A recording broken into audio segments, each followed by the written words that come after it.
بسم اللہ الرحمن الرحیم۔ روزے میں ٹھنڈک حاصل کرنے کے لیے غسل کرنا۔ روزے کی حالت میں گرمی کو دفع کرنے اور ٹھنڈک حاصل کرنے کے لیے غسل کرنا یا پانی میں تر کیا ہوا کپڑا لپیٹنا کیا حکم رکھتا ہے؟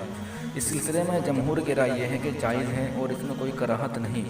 علامہ شرمبرانی رحمہ اللہ نے لکھا ہے کہ روزے دار کے لیے 9 چیزیں مکروہ نہیں اور ان میں ٹھنڈک کے لیے غسل کرنے اور تر کپڑے سے اپنے کو لپیٹنے کا ذکر کر کے بتایا ہے کہ یہی مفتابہ قول ہے۔ نیز فتاوی عالمگیری میں ہے کہ یہی قول ظاہری روایہ ہے، اور اس کی دلیل یہ ہے کہ رسول اللہ صلی اللہ علیہ وسلم نے فتح مکہ کے موقع پر درمیان سفر میں مقام عرج پر روزے کی حالت میں پیاس یا سخت گرمی کی وجہ سے اپنے سر پر پانی ڈالا تھا۔ اس کو ابو داؤد نے روایت کیا ہے۔